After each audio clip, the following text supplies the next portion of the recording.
ঈশ্বর প্রসঙ্গ করার আগে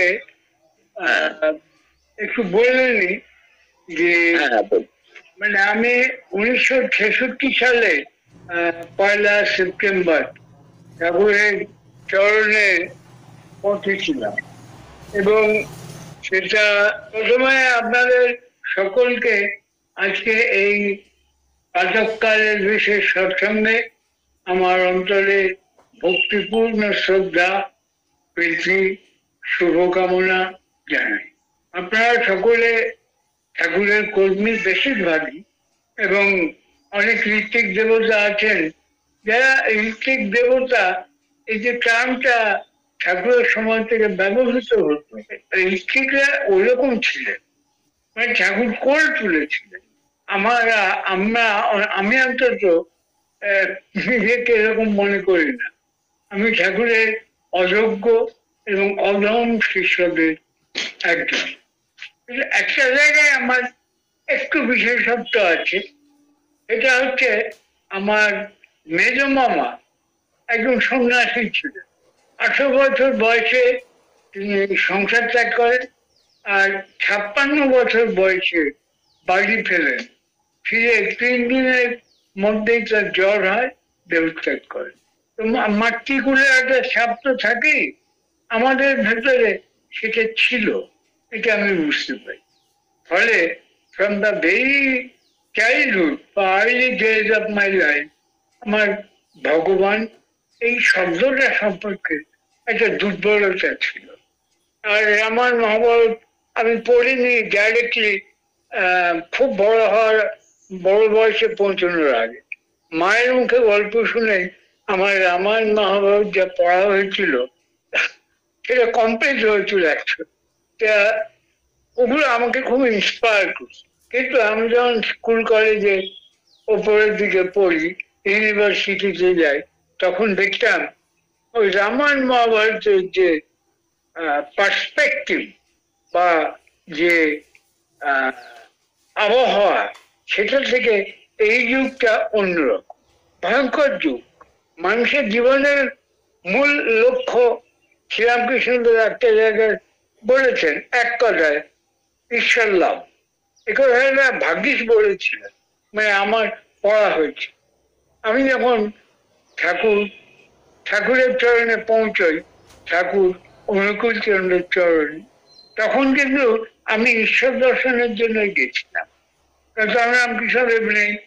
আমি অনেক 1966 সালে 1 সেপ্টেম্বর দেওঘরে যাই, আমার প্রথম ঠাকুর দর্শন। তার আগে তার সম্পর্কে বেশি কিছু প্রায় কিছুই জানতাম না।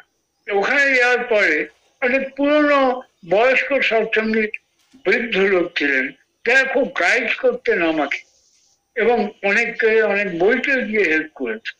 পড়তে পড়তে আমি অবাক হয়ে গেছি। আমার একটা কথা মনে হয়েছে, এটাকে আপনাদের কারোর বেশি বলে মনে হতে পারে, কিন্তু আমার এটাকে বেশি বলে মনে হয় না। আমার মনে হচ্ছে এমন কখনো হয়নি। কেন না, একই সঙ্গে সন্ন্যাস এবং সংসার এই দুটোকে ইকুয়ালি ধারণ করা এবং এর ভেতরে জীবনকে চালিয়ে নেওয়া, এটা আমি ঠাকুরের জীবনেই দেখেছি এবং বিস্ময়কর লেগেছে। আমি তাকে দর্শন করেছি চর্মচক্ষে 66 সালের সেপ্টেম্বর মাসে। কেন হঠাৎ দেওঘরে গেলাম যার সম্পর্কে কিছুই জানি না, হালকা কিছু উল্টোপাল্টা কথা শুনেছি, তাকে দর্শন করবার জন্য গেলাম। সেটি আমার জীবন্ত শরীরে ঈশ্বর দর্শন।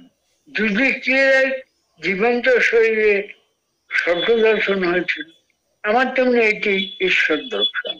আমি কিন্তু ঈশ্বর বলতে কোনো কাল্পনিক মূর্তি টুর্তি বুঝি না।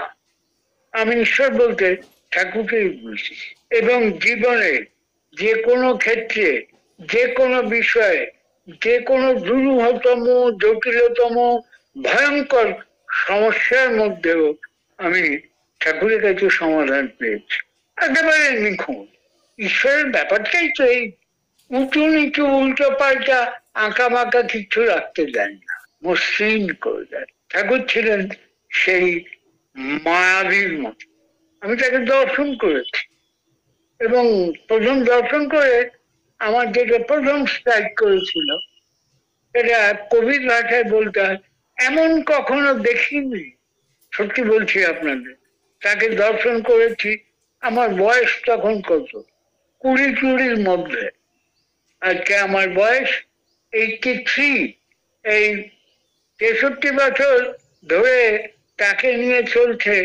শুধু নয়, ওই যে বীজ মন্ত্র গ্রহণ করা হয়েছে, তাকে জীবনে লাভ করেছি, এটা এক জন্মের ব্যাপার নয়, এটা জন্ম জন্মান্তর ধরে প্রবাহিত হবে। এবং যে ঠাকুরকে মাথায় রেখে যে তুমি ছাড়া এ জগতে আমার কেউ নেই, আমার মা বাবা ভাই বোন বন্ধু বান্ধব স্ত্রী পুত্র পরিবার সব আছে, ছিল। কারণ বাবা মা এখন নেই, আমার স্ত্রীও চলে গেছেন, কিন্তু ছিল। ফলে আমি জানি সেই সমস্ত যার মধ্যে দিয়ে আমার ভাগ্যিস আমি ঠাকুরকে দর্শন করেছিলাম, তাহলে আমি গোলমাল করে। গোলমালকে কি বলি আপনাদের, আধুনিক কালে যখন দেখবেন ছেলেরা বিয়ে হলেই মাথার মধ্যে বউকে ঢুকিয়ে নেয়, এবং ওয়াইফ যাদের গাইড করে যে সমস্ত পুরুষকে, তারা পুরুষ নামের অযোগ্য। সেই হিসেবে জগতে কজন পুরুষ আছে এটা ভেবে দেখা। তার কারণ হচ্ছে আমাদের শাস্ত্রে একটা কথা আছে, কথাটা কিন্তু খুব সাংঘাতিক। আর আংশিক সত্য তো বটেই, প্রায় অনেকটাই সত্য। এটা হচ্ছে, কেউ যদি শুধুমাত্র স্ত্রী বুদ্ধির ওপরে নির্ভর করে, তাহলে সে প্রলয় বা সংঘাতের সূচনা করবে জীবনে। এটা প্রথম বয়সে বোঝা যায় না, একটু পেরোলে বোঝা যায়। আর সে জীবনে যখন পৌঁছেছি, আমার মাকে পেয়েছি আমি, মায়ের সবচেয়ে ছোট ছেলে, মা তো প্রাণ। মারা গেছেন কবে, এখন আমি চোখের জল ফেলি। মা বলতে আমার কি মনে হয় জানেন, প্রত্যেক সন্তানের যেরকম মনে হয় আমার মায়ের মতো মা এই জগতে আর নেই। আমি অনেক সময় এটা বলি এবং অনেককে বলি, জানো আমার মা কিন্তু শুধু আমার মা ছিলেন না, তিনি ছিলেন দেবী। আমি তার শেষ সন্তান, লাস্ট ওয়ান। আর আমি জন্মগতভাবেই ধর্মপ্রবণ, সেটা মায়ের জন্য। মাই তো পরিমাপিত করে দেন, ঠাকুর বলতেন মাই পরিমাপিত করে কি হবে সন্তানটি, এটা মাই ঠিক করে দেন। পুরুষ শুধু বৃষ্টি দিয়ে খাওয়ায়, তারপরে 10 মাস মাতৃগর্ভে মা লালন পালন করেন। কত সাবধানে সতর্ক ভাবে মাকে থাকতে হয় যখন অন্তঃসত্ত্বা থাকে। পড়ে যাওয়ার উপায় নেই, বিপদ হবে। কত কষ্ট করে সন্তানকে রক্ষা করেন। আর আধুনিক কালে অনেক সন্তান আছে যারা, আমার কয়েকজন বন্ধু বান্ধব আছেন, তারা বিখ্যাত লেখক, বাংলা ভাষার আন্তর্জাতিক খ্যাতি সম্পন্ন কবি এবং ঔপন্যাসিক, ছোট গল্পকার, এইসব। কিন্তু আমার বিশেষ একজন বন্ধু, যাকে আমি কিন্তু অত্যন্ত শ্রদ্ধা করি এবং বাংলা ভাষার একজন শ্রেষ্ঠ লেখক বলে মনে করি, তিনি এক সময় খবর পাওয়া গেল যে তার বিবাহের কিছুকাল পরে তিনি মাকে অন্যত্র একটা আলাদা বাড়ি তৈরি করলেন। পয়সা ছিল, বিখ্যাত লেখক, টাকা পয়সার কিছু আনন্দবাজারে কাজ করেন, কিন্তু পয়সার অভাব নেই, মাকে আলাদা রাখলেন। আমি একটা ধাক্কা খেলাম, কারণ এই মানুষটির সম্পর্কে আমি একে নানাভাবে দেখেছি। এর অনেকে মদ্যপান টদ্যপান সব ব্যাপার ছিল, কিন্তু মানুষ হিসেবে ভেরি বিগ ম্যান, খুব ছোট মাপের মানুষ নন। কিন্তু দেখলাম মাকে আলাদা করলেন। নিশ্চয়ই তার কিছু অসুবিধে ছিল, কারণ বাড়িতে মদ্যপান, বন্ধু বান্ধব এলে মদ্যপান জনিত উল্লাস চলবে না, এইসব। এছাড়া কিন্তু তিনি মাতৃভক্ত, মাকে বাড়ি করে দিয়েছে, মাকে যত্নে রেখেছেন, এইসব আছে। এখন ব্যাপার হচ্ছে, আমার জীবনে আমি একটাই ভুল করেছিলাম, মানে আমার তখন আমরা ভাই 5 ভাই 5 জায়গায় থাকি। তো এক জায়গায় 2 ভাই থাকেন হিন্দুস্তান কেবলস রূপনারায়ণপুরে। সেই 2 ভাইয়ের মধ্যে এক ভাই এসে আমাকে বললেন, তুমি তো একা আছো? বললাম হ্যাঁ। বললো মা মাঝে একদিন উনুনের কাছে অজ্ঞান হয়ে পড়ে গেছিলেন। বললাম হ্যাঁ, অফিসে আমাকে খবর দিয়েছে, আমি যে ল্যান্ডলেডি, আমি সঙ্গে সঙ্গে এসে, আমার অফিস কাছেই ছিল, এসে মাকে রেস্কিউ করেছি। বললেন দেখো, তুমি তো বিয়ে করোনি। বললাম না। বললেন তাহলে তোমার কাছে মাকে রাখা আমার পক্ষে খুব রিস্কি চিন্তা, আমি নিয়ে যাই। গেলেন। আমি তো বড় ভাই, আমার এমন অভ্যেস, শিক্ষা এমন যে আমার থেকে 1.5-2 বছরের বড় এক দাদা আছেন, উনি মাঝে মাঝে আমার উপর হাত চালান। কোনো কারণে বিরক্ত হয়ে হতো আসছে, কিন্তু আমি উল্টোটা করতে পারি না, কারণ বড় ভাই আপনার, আমার এই মূল্যবোধ গুলো জন্মগত ভাবে আছে, আর আরো বর্ধিত হয়েছে ঠাকুরের সমর্থনে। কিন্তু একটা ব্যাপার হলো, যেটা আপনাদের বললো, মা যে কি জিনিস সেটা আমার জীবনে ঠাকুর অনুকূল চন্দ্রের আবির্ভাব না হলে আমি ভালো বুঝতে পারতাম না। মানে মাতৃভক্তির এত প্রগাঢ় প্রকাশ আমি কোথাও দেখছিনি।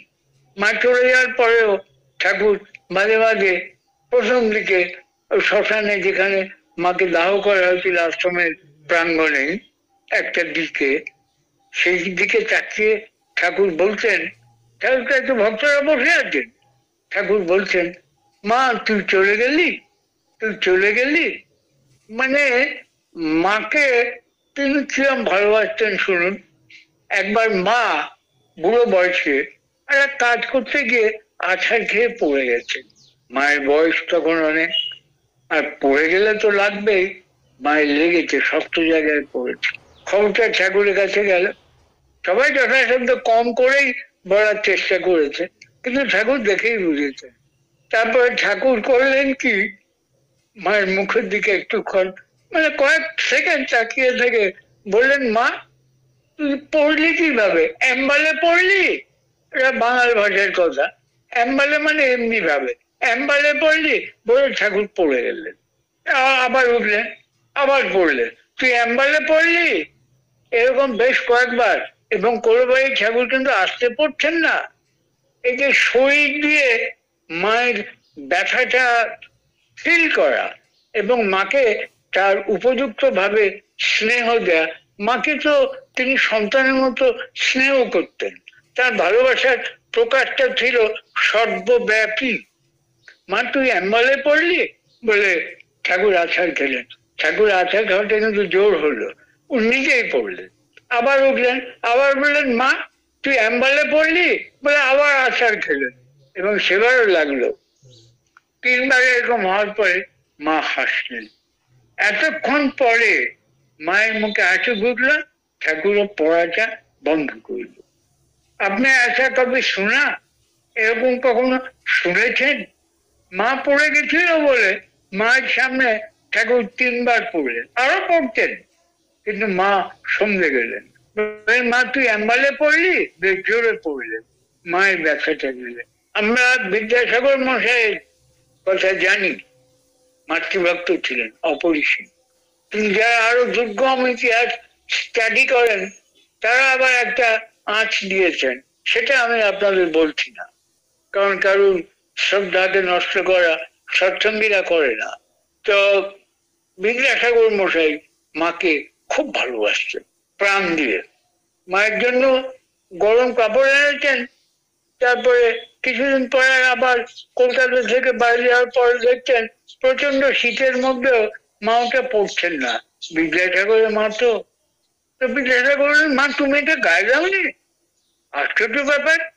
যেমন বিদ্যাসাগরের মা বলছেন, বাচ্চা এই গ্রামে অনেক দুস্থ মেয়ে আছে, অনেক নিম্নবিত্ত পরিবার আছে, তারা এগুলো পায় না, পড়ে না, আমি কি করে পড়ি বলতো?